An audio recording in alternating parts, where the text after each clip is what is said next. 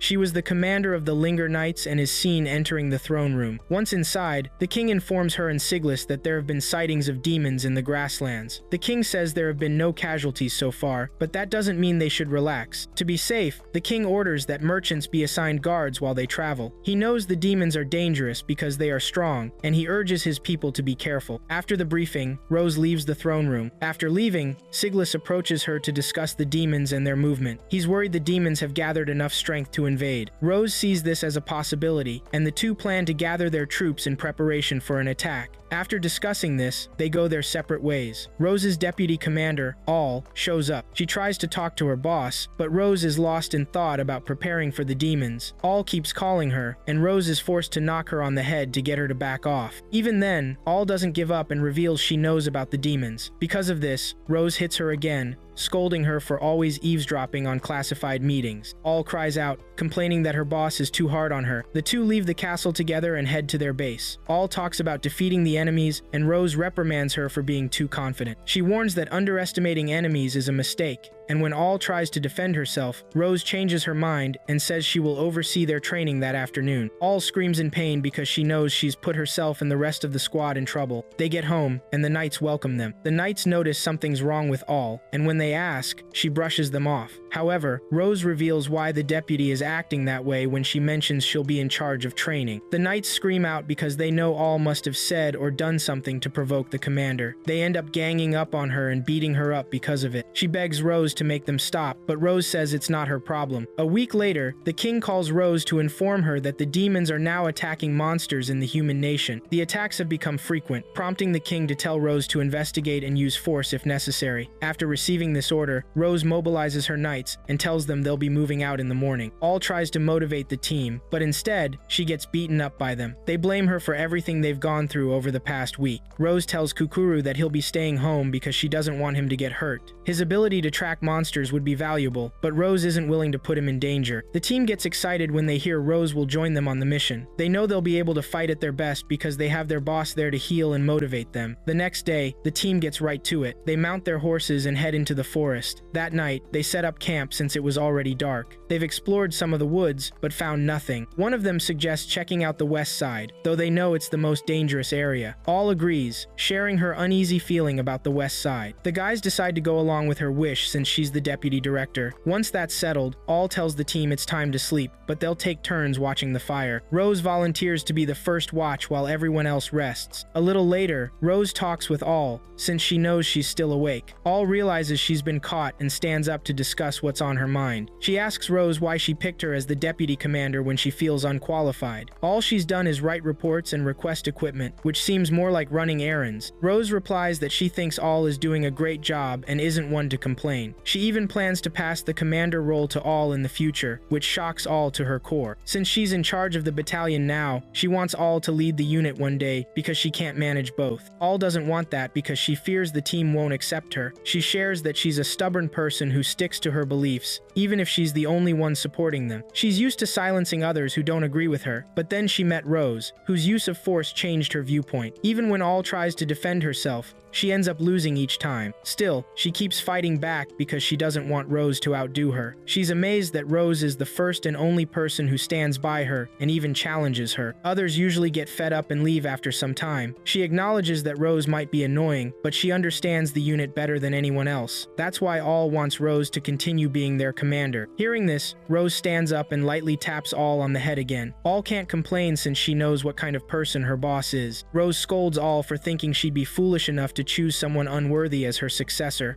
Rose makes it clear that she didn't choose All randomly. She took her time and made the decision confidently. All is surprised and wonders what Rose sees in her. Rose begins to list the qualities that led her to pick All as deputy commander. She appreciates that All never gives up once she's made her mind up. Rose wants that mentality to be a stable foundation for those around her. As long as All keeps pushing forward, others will follow her lead. This revelation shocks All, who starts to question why her team would follow her. She smiles widely, waiting for Rose to explain the reason. Rose tells her that things are constantly changing, and All needs to accept it. She is their current leader, but one day, she won't be, and All has to come to terms with that. After hearing all this, All understands and agrees with everything Rose has said. With that settled, Rose stands up to go to sleep, while All takes her turn watching. Rose knows the rest of the squad isn't really asleep and makes it clear she's aware of it. All is surprised to find out that the guys have been listening to their conversation. They assure her that they always have her back. They might not show it all the time, but they're ready to follow whatever she says because they trust and care about her. The next day, the squad discovers claw marks on some trees. They identify these claw marks as belonging to a glow wolf. There are also footprints and red liquid on the ground. This convinces them that demons are indeed hunting monsters, but they question what the demons want by targeting monsters in human territory. Some think they're doing it for fun, but all suspects there are deeper reasons. Just then, they hear a roaring sound in the distance, and the squad heads toward the noise. They hide behind some bushes and see a group of demons taking down monsters and loading them into a carriage. Among them is a figure of authority who appears to be their leader. The leader catches a whiff of human scent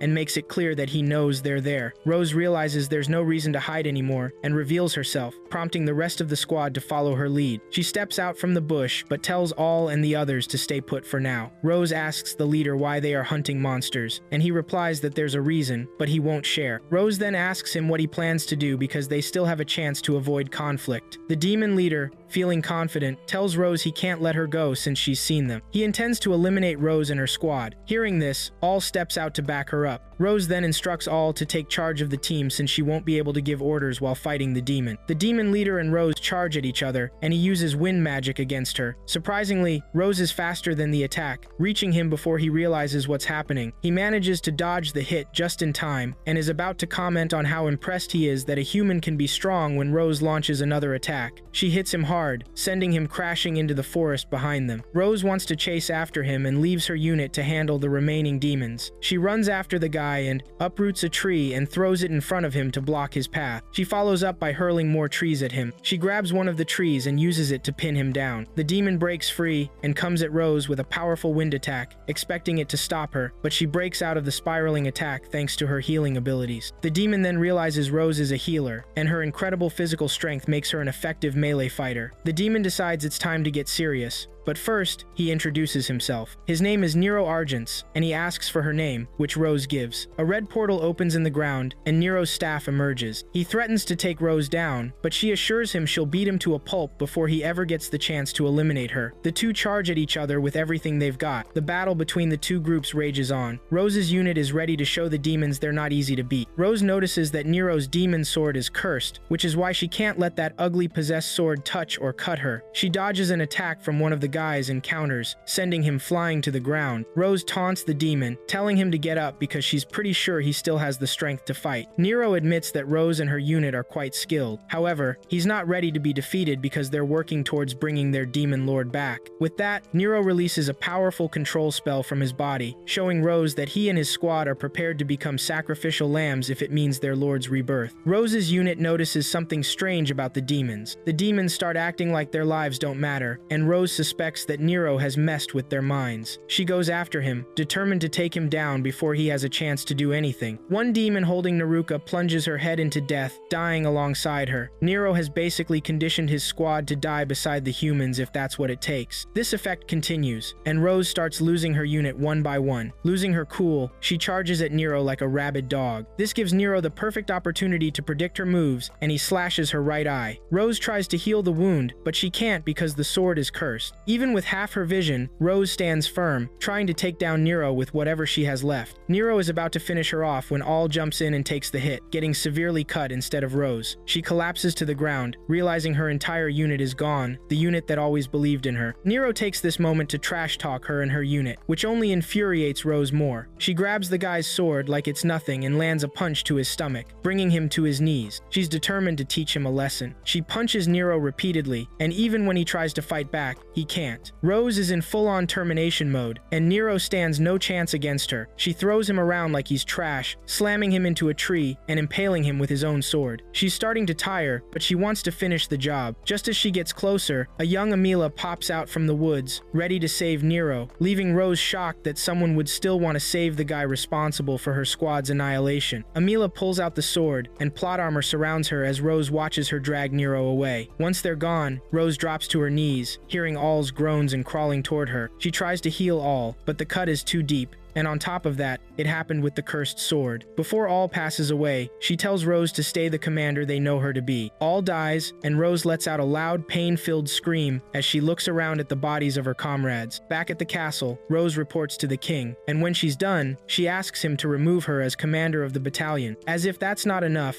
She wants him to take away her knighthood because she doesn't see herself as a knight anymore. While walking through the streets, Rose runs into a man and a woman, Josh's parents. They thank Rose for letting Josh serve in her unit, mentioning the positive impact she had on him since he was an annoying delinquent before joining her squad. They don't blame her for Josh's death, but are grateful for the opportunity she gave him. A month later, Siglis visits Rose because she hasn't left her base since the incident. He's there to encourage her and pull her out of her dark place. He notices that her right eye is healing, meaning the curse was only temporary. He wonders why Rose hasn't healed her eye since the curse is lifted. After Siglis leaves, Rose decides to leave the injured eye as it is, wanting it to remind her of what happened to her unit. Maybe it's partly because she likes the idea of wearing an eye patch, who knows. Rose finally comes to the conclusion that she's not going to waste the second chance All gave her. Sitting in her living room, she reflects on her life when the images of her deceased unit appear. All and the others tease her for being down and urge her to cheer up. She's known as the joyful one, and they don't want that to change. They tell her to move forward because things don't stay the same, and she needs to accept this new reality. Remembering what All said about staying true to herself, along with the beautiful memories she shared with her team, Rose manages to pull herself together. That's when she decides to create a unit that will save lives in preparation for the upcoming battles. On top of that, she needs someone who understands her. In the present day, she tells Ken that she's happy to have found him. Ken wants to smile at this, but Rose playfully pokes him in the stomach because she can't stand seeing him laugh or smile. She tells Ken that she's counting on him to be with her on the battlefield because she's pretty sure he's not going to die. Ken grins at the compliment, but as usual, Rose gives him a good whack. The poor have suffered a lot at the hands of this cruel beach. Meanwhile, the demons have finally finished the bridge they've been building, and the armored knight can't wait to battle the humans. Even though Amila is advising the knight to be cautious, they just don't care. The next morning, Ken wakes up early and leaves the tent to check out the surroundings. He reminds himself why he has to deal with a bunch of annoying jerks while also trying to save the pretty dumb soldiers. While he's in the middle of this, Suzune suddenly appears, like she's been waiting for her favorite toy. She starts rambling about the awesome qualities of her shiny armor. Ken really isn't into this boring conversation, but Suzune is pretty persistent. She moves in closer, and Ken starts praying that Kazuki will show up to rescue him. His prayers are answered when Kazuki appears to take Suzune away, since Siglis is already asking about them. Moments later, Siglis rallies the army and assigns everyone their duties. Suzune and Kazuki are put in charge of the vanguard, and their goal is to break the enemy's formation. They're also allowed to push back and attempt to capture the commander. Kazuki notices that Suzune looks troubled and tries to calm her down. Before long, the enemy forces appear right in front of them. The mages, including the heroes, launch a long-range attack, but they're shocked to discover the enemies they hit are just illusions. The real enemy forces are coming from the southwest and have already closed in. The battle has already started, and Rose instructs Tong, Alec, Mill, Gommel, and Gerd to head into the battlefield to help retrieve wounded soldiers for healing. Orga and Ururu will stay in the tent to tend to the injured while Aruku protects them. Rose and Ken will enter the battlefield when things get serious. Not long after that, the wounded begin to come in. Ken's hand shakes like crazy as he's about to heal one of the soldiers. He realizes he's seeing real war, not some video game he was playing back home. The injured soldier talks about a giant snake attacking them on the battlefield. Ken wonders if this snake is the same one he defeated in the woods, but pushes that thought away to focus on healing the wounded soldier. On the battlefield, a knight in dark armor gets stabbed from behind by a human soldier, but he doesn't seem worried. The soldier gets injured without even a fight and falls to the ground. The knight is about to finish him off, but one of the healers arrives just in time to save the soldier. The knight is impressed and actually wants to see more from the humans because he's bored out of his mind. He spots lightning in the distance and takes it as a sign of some exciting action he wants to join. As the battle continues, Rose decides it's time for her and Ken to move out. She asks if he's ready, and he says yes. Before they go, Aruku reassures Rose that he'll protect the healers. With that, the two head onto the battlefield. Ken remembers a bad vision he had, which makes him hesitate. When Rose asks what's wrong, he simply says nothing. Rose knows he's not ready to kill. He wants to save people. She gives him some final advice before they part ways. Ken sees a human soldier about to be killed by a demon and jumps in just in time to save the fool. He saves several soldiers and tells them to fall back to camp if they can't keep fighting. Meanwhile, Suzune is doing her best, but seems to be feeling the pressure of the battle. Kazuki notices, but she quickly puts on a smile to trick him into thinking she's okay. Things are about to get more intense with the arrival of the dark armored knight. A group of foolish human soldiers rush at the knight and attack him, but he doesn't resist. They soon find out why when they start writhing in pain. Without much thinking, Suzune appears to have figured out the knight's magic power. Kazuki strikes the knight's shoulder from afar, but the attack bounces back at him, confirming that the knight is using a magic called Reflect. This magic sends any damage done to the armor back to the attacker. The knight is impressed that Suzune figured out his skill, praising her for being the first to do so easily. Ken is doing his duties when a stubborn migraine hits him hard. He tries to heal himself, but nothing seems to work. As he struggles, he starts to worry that something might have happened to Suzune and Kazuki. The pain makes him vulnerable to a demon soldier, but a human soldier he saved a moment ago comes to his rescue. He asks the soldier where the heroes are, and the soldier tells him they're fighting at the center of the battlefield. Meanwhile, Suzune battles the knight and realizes they're at a serious disadvantage since they can't attack. She comes up with a plan and shares it with Kazuki. Together, they charge at the knight. Suzune creates a dust cloud to block the knight's vision. Once that's done, they attack the knight in dark armor together. However, they quickly discover that it backfires and hits them instead. Just then, Suzune notices that there's damage on the knight's back that hasn't been reflected. An idea sparks in her mind, and she tells Kazuki they should try another attack. This time, Suzune activates her super speed, darting around the knight, while Kazuki blocks the knight's view with a ball of light. Before the knight can react, Suzune drives her sword into his throat from behind. She believes the knight can't reflect attacks that come out of nowhere. Plus, she's taken away the enemy's ability to say the word reflect. She urges Kazuki to attack now that they have a shot, but they learn the hard way that the knight was just playing with them. The knight reflects Suzune's attack, reopening her neck wound. Kazuki gets impaled by the knight as he tries to jump toward him. The knight mocks them, telling Suzune they left the wound on their back unreflected to mislead them. He adds that he doesn't even need to speak to reflect an attack. All he needs is the will and thought to do it. The knight proudly claims that nothing in this world can stop him. Kazuki is already on the ground half dead, and Suzune is slowly joining him. Ken is on his way to help them, but he might be too late to reach his friends. As Suzune and Kazuki slowly lose their life force, Suzune remembers the first day she approached Ken in school. She feels lucky to have met Ken that day. She was happy about being summoned to this world, and also that Ken, who everyone thinks is the useless one, knows exactly what he's supposed to do. The human soldiers look on in total disdain as they see the heroes lying there on the brink of death. The demons are celebrating because the Black Knight seems unstoppable. The Black Knight raises her sword to finish what she started. However, Ken rushes toward them with blinding speed. He delivers a devastating blow to the knight's body. Ken is relieved to have reached his friends before they could pass away. He immediately starts healing them, but the knight stands back up. A piece of armor falls off her face, revealing that the knight is a woman. She admits that the attack hurt, and promises to hurt Ken even worse because of it. Ken doesn't have time to fight her. Instead, he carries his friends, intent on fleeing. The demons try to stop him, but the human soldiers are there to cover his exit. Suzune opens her eyes and thanks Ken for saving them. The Black Knight keeps chasing Ken and even throws her sword at one point, almost hitting the trio, but Ken manages to dodge it. Ken comes to a stop and Suzune tells him they haven't been able to harm the Black Knight, but for some reason, Ken's attack hurts the annoying knight. The knight catches up,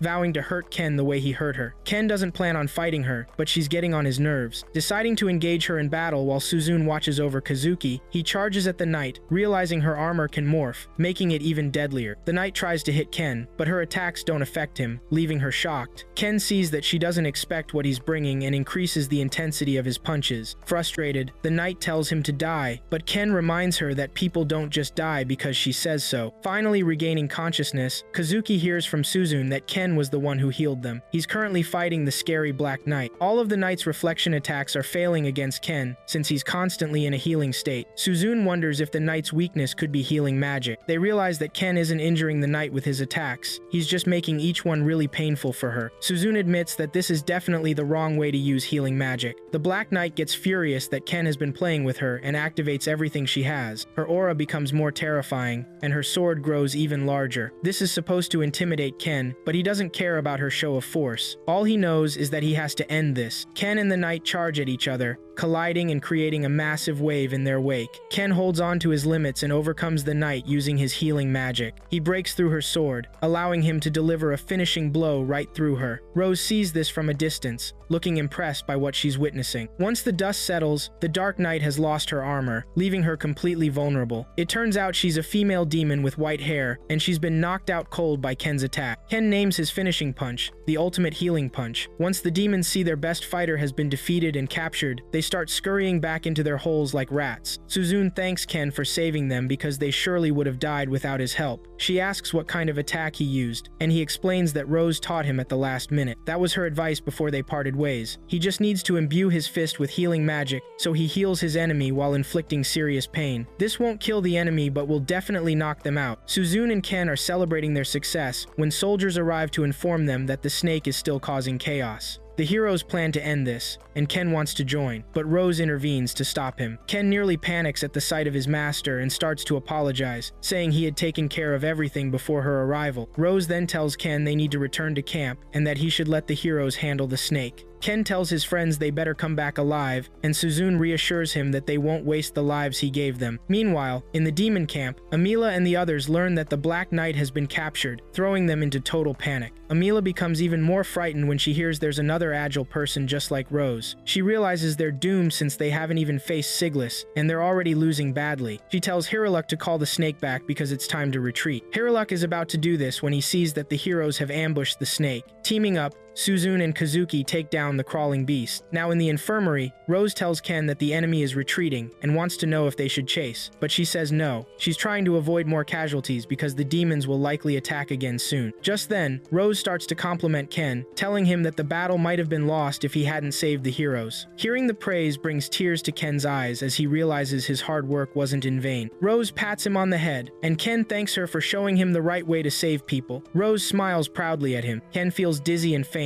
but Rose catches him, realizing he's out of mana and stamina. She's glad he managed to last this long and couldn't be prouder of her goofy student. After the battle, Ken is called to the castle where the king rewards him for his bravery in winning the fight. Ken has never stood in front of so many people before, which makes him nervous, but a smack from his master snaps him back to reality. He sits down to tell his overweight pet, Blurrin, about everything that happened. Just as he gets into the story, Gomel shows up to inform him that he's needed in the castle again. As he walks through the street, the people treat him like a celebrity, which makes things pretty awkward for him. When he arrives at the castle, Aruku thanks him for his efforts in the war. In the throne room, the king tells him they need his help with the Black Knight he captured. She has been cooperating during interrogations, showing she's not loyal to the demon realm, but they want to know more about the demon army, which she's holding back. She insists that only seeing Ken will make her cooperate. Ken agrees, and as he heads to the basement, he's escorted by Suzune, who claims she's there to protect him. Ken has to remind her that the Black Knight literally kicked her butt in battle. The knight uses dark magic, but Ken's healing magic cancels out her powers. He suddenly recalls how much damage he did to her body, and realizes she should have received medical treatment. Ken rushes to the cell where the Black Knight is now in her armor. He asks if she's okay, but she says she's used to pain. Still, Ken knows she must be suffering inside, so he tells Siglis to let him in. Siglis permits it, and Ken starts healing her. He works his way to her face, soothing her and forcing her to remove her armor completely. Tears stream down her cheeks as she tells Ken she's never felt this way before. Later, Ken realizes he's about to endure more training hell when his master tells him he needs to learn how to dodge blows. He's used to taking hits and healing himself, but his master wants him to avoid them instead. Rose gets ready to punch him, but he starts running backward. She even warns him that she'll start easy, but Ken wonders what kind of monster enjoys hitting their subordinates. The training begins, and Rose lands a punch that knocks him out cold. Ken wakes up to the same treatment again. This goes on for 3 days, making his life miserable. Deciding to visit the Black Knight in her cell on his day off, he shares everything that happened, leaving her wondering why he's doing this. She realizes she's becoming vulnerable around him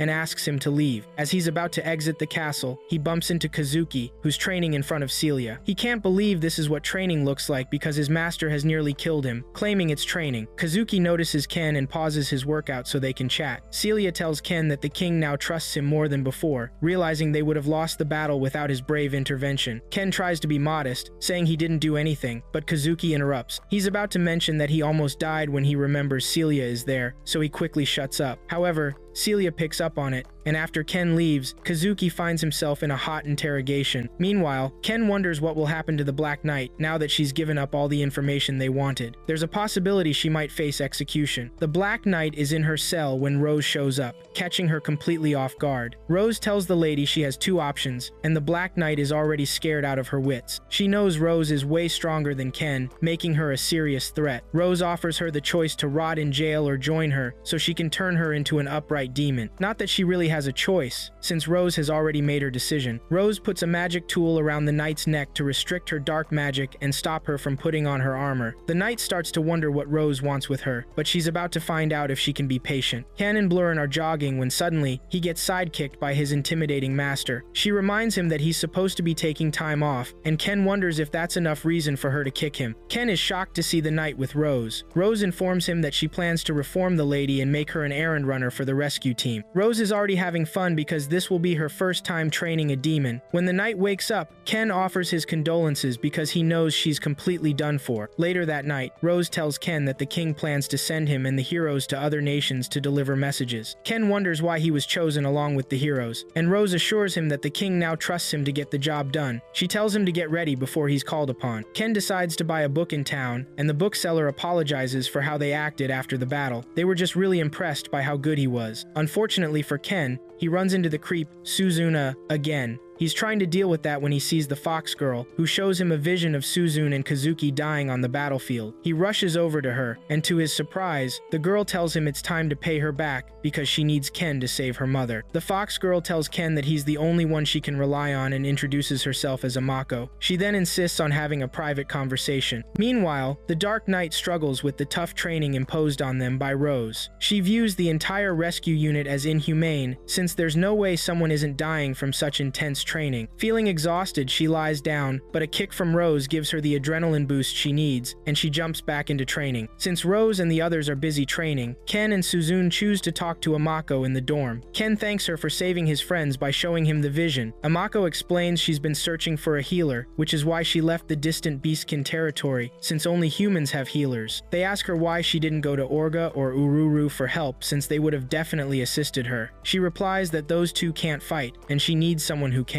When they ask why she didn't approach Rose, she says she already saw Rose decline her request in a vision. When she saw Ken, she realized he was the one who would help her. Ken thinks it over and agrees to assist. Since he has to travel to deliver messages, he can make a quick stop at the Beastkin territory. However, Ken needs to consult Rose about this. He finds Rose and shares his plan. Rose is surprised to learn there's an Oracle of Time in their lands, suggesting it could spark a war between them and the Beastkins. Still, Rose believes Ken can venture into the Beastkin territory because of the journey he's about to undertake. Ken goes back to the room, but Amako already knows the outcome of his talk with Rose. She thanks Ken before leaving for the day. That night, the Dark Knight struggles to eat due to the stressful and grueling training she's been through. Ken tells her to eat since she hasn't seen anything yet. She's only at the gates of hell and hasn't entered the fire. Her training continues like this, and on the 10th day, she seems to be improving. While passing through the forest, she hears a scream coming from the woods and decides to pause her training to check it out. It turns out that Rose and Ken are engaged in their usual dodge-the-punch training. Given the blows Ken has taken, the Dark Knight thinks he should already be dead. However, as the training goes on, Ken manages to dodge one of Rose's punches, which excites him, but another punch sends him crashing into a tree. He doesn't care much about it since a win is a win. He's finally been able to dodge a punch from Rose after days. The Dark Knight concludes that Ken is no longer human since he should be dead. Rose then tells the Dark Knight to keep training under Ken. Ken and the Knight sit down to chat, and Ken tells her that his master is a complete monster. All the Knight can say back is that Ken is turning into one himself. Ken then decides to finally ask her name. She replies that it's Felm. Just after learning her name, Ken dashes off with Blurren, leaving Felm heartbroken. She expects him to have a long conversation with her, but he zooms off with his pet. She chases after him, trying to keep up, but eventually passes out. While having dinner, the rescue team suspects the guy has done something shady to the girl, but he insists he's innocent of whatever dumb thing they might be thinking. Ken badmouths Rose, which nearly costs him dearly. Later that night, Felm overhears Ken and Rose discussing his journey to deliver messages. The next morning, Felm packs her bags and leaves the dormitory. Meanwhile, Ken and Amako head to the throne room where the king thanks Amako for her help. The king tells Ken that Welsi will provide the rest of the information he needs. He'll be visiting the magical city of Lukvist, the prayer nation of Samariarl, the water nation of Myalark, and finally, he'll stop at the Beastkin territory. Kazuki and Suzune will accompany him to Lukvist, but they will part ways after that. Ken will be left with his attending knights, but having too many will raise suspicions from the other nations. He's allowed to take 2 knights with him and can choose whoever he likes. Once given the choice, he picks Aruku as one of the knights to follow him. This is a big honor for Aruku, and he accepts the task. For the second night, Ken chooses his hefty pet, Blurren. Meanwhile, Rose catches up to Felm. She knows Felm talked to Ken about the messages, and believes Felm will spill the beans to the demons, but that's not her plan. Instead, She's hiding in the woods to join Ken on his journey. Apparently, she's worried about him, but Rose reassures her that Ken is tough and won't get hurt easily. Rose has another plan for Felm, but first, they need to head back to the dormitory. That evening, Felm and Ken get some time to talk, which is basically their goodbye. Felm tries to hide that she actually cares about Ken. Rose then gives Ken some brutally honest advice, telling him to beat up anyone who claims any magic is better than healing magic. Toes knows that the journey he's about to take will change him, and this is Rose's way of wishing him luck. She tells him she expects great things from him, basically turning him into Spider-Man. Ken admires Rose a lot and is glad she's his mentor. The next day, the heroes and Ken set off on their journey. Rose has also taken Felm to the place where she will finally receive her training. She is in hell at last.